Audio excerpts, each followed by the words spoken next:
फिर जब निशांत को समझ आया कि वो ज्यादा दिन नहीं रह पाएगा ऐसे, तो वो फिर बीवी को मनाने चला गया अपने ससुराल। लेकिन बीवी वापस जाने के लिए मान ही नहीं रही थी। उसका बस एक ही बात कहना, मुझे अब आप पे भरोसा नहीं, आप झूठे हो और मैं उस इंसान पे अपनी सारी जिंदगी कुर्बान कर दूं, ये मुझे मेरे मम्मी पापा ने नहीं सिखाया।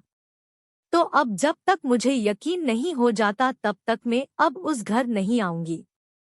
ये सुन निशांत कहने लगा, क्या तुम एक झूठ को लेकर अब तक इतना बड़ा बात बना के रखे हो? क्या तुम्हारे मम्मी पापा ने ये सिखाया कि अपने पति को, अपने परिवार को छोड़कर अपने मायके आ जाओ? क्या यही प्यार है तुम्हारा? ये इतना काम किसके लिए कर रहा हूँ? तुम्हारे लिए, ना हमारे अच्छे जिंदगी के लिए। और तुम हो कि एक झूठ को लेकर इतना बात बढ़ा रहे हो। प्लीज मान जाओ, घर चलो वापस, दोबारा ऐसा नहीं होगा। लेकिन बीवी नहीं मानी। उसने कहा, जब तक मुझे मेरा दिल नहीं कहता तब तक मैं नहीं आऊंगी, आप चले जाओ। और हाँ, खाना बना है, खा के जाना। ये सुन वापस निशांत अपने घर के लिए निकल गया। जब वो घर पहुंचने ही वाला था तभी उसे फिर से विदेश से कॉल आता है। वो साइड में गाड़ी रोक के कॉल उठता है। तब वहां बॉस उसे कह रहे, बधाई हो निशांत, तुम मैनेजिंग डायरेक्टर के लिए अपॉइंट किए गए हो। ये सुन निशांत खुश नहीं होता और बॉस को कहने लगता, क्या सर इस बार फिर मुझे हाँ बोल के ना बोल दोगे?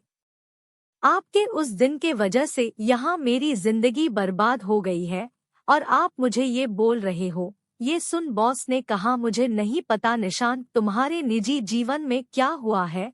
उस दिन जब मैंने कहा कि तुम्हारा पोस्ट बदल दिया जाता है, वो मेरा अकेले का बात नहीं था, पूरे टीम मिलके तय किया था। और उसके पीछे का भी वजह है। वजह ये है कि तुम्हारा जो प्रोजेक्ट था, जो तुमने हमें दिया था, वो पूरा नहीं भेजा था, जिसके वजह से तुम्हारा पोस्ट बदलना पड़ा। मैं तुम्हें आगे बता ही रहा था कि तुमने उस वक्त कॉल कट कर दिया। यह सुन निशांत अपना लैपटॉप ओपन किया और चेक करने लगा। तब उसे पता चला कि पार्टी की खुशी में उसने पूरा काम खत्म ही नहीं किया था और उसने बिना कुछ देखे बॉस को दे दिया था।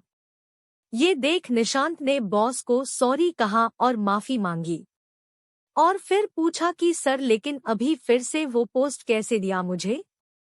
मैंने तो आगे कोई काम ही नहीं किया, फिर कैसे अभी मिला मुझे? फिर बॉस ने कहा, वो जो आधा काम रह गया था प्रोजेक्ट में, वो तुम्हारी बीवी ने कंप्लीट करके मुझे मेल कर दिया, जिसे देख सारे टीम मेंबर बहुत खुश हुए और तुम्हें फिर से पोस्ट दे दिया गया।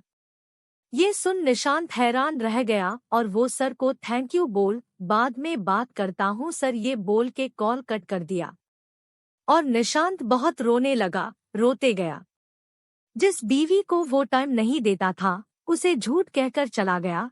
हमेशा वो घर के काम करती रही, लेकिन एक बार भी उसने उससे पूछना जरूरी नहीं समझा कि कैसे हो, लाओ मैं कर देता हूँ काम, या आराम कर लो बाद में कर लेना।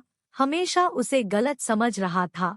और आज वही बीवी ने उसके झूठ बोलने पर भी, घर छोड़ने पर भी, पूरी रात उसे बुखार रखने तक लेके रोज घर के सुबह से शाम तक काम कराने पर भी उसने अपने पति का काम किया, उसे जरूरी समझा।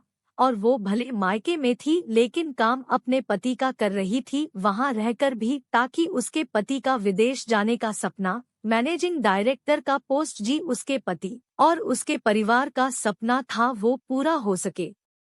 जब वो अपने घर पहुंचा तब माँ ने देखा कि निशांत के आंखों में आंसू। तब माँ ने पूछा, क्या हुआ निशांत, तू रो रहा है?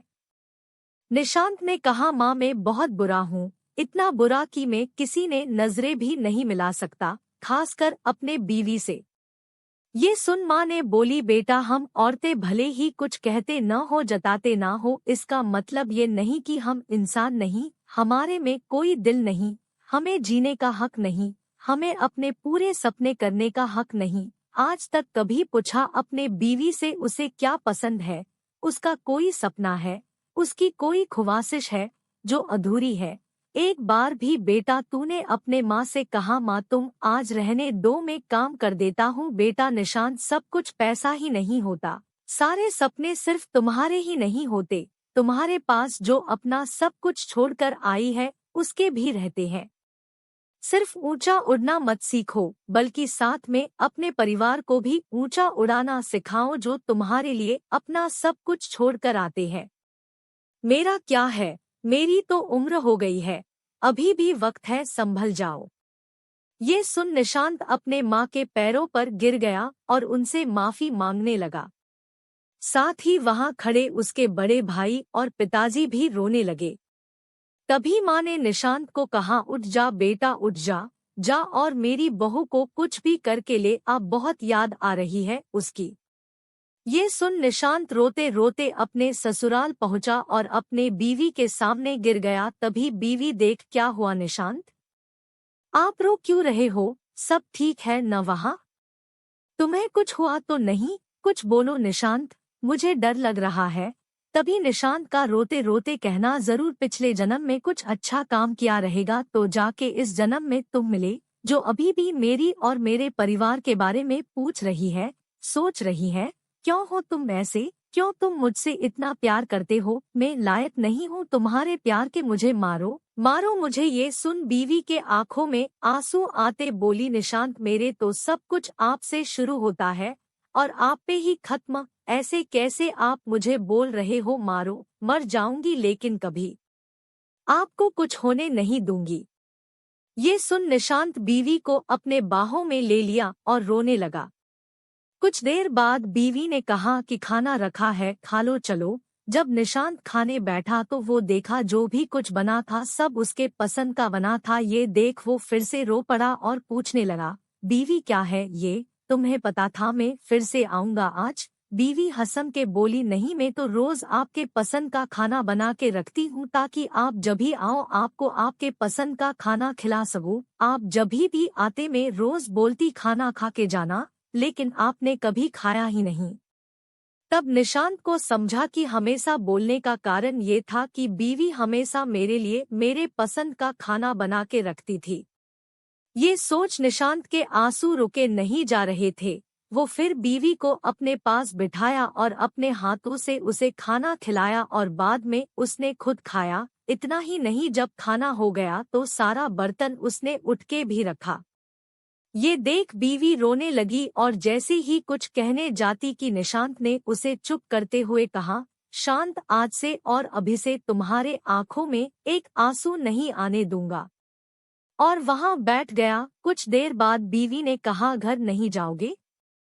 तब निशांत हंसते हुई, जहां मेरी बीवी हो वही मेरा घर है। ये सुन उसके चेहरे पर हंसी आ गई और अपने रूम में चले गई। कुछ देर बाद सारा सामान के साथ रूम से बाहर निकलकर कहने लगी, चलो निशांत, मुझे वो वाला घर जाना है, अब मुझे वहां ले चलो। ये सुन निशांत जल्दी से उठा और गाड़ी में सामान रख दिया और फिर बीवी के लिए कार का दरवाजा ओपन किया और कहा, बैठिए मैडम। ये सुन बीवी हंसकर कार में बैठ गई और थोड़ी दूर जाके निशांत गाड़ी रोक लेता है और फिर बीवी को बाहर निकलने के लिए कहता है। जैसे ही वो बाहर निकलती है, वो देखती है निशांत वहां आइसक्रीम ले रहा होता है। फिर दोनों एक दूसरे को देखते आइसक्रीम खाते रहते हैं।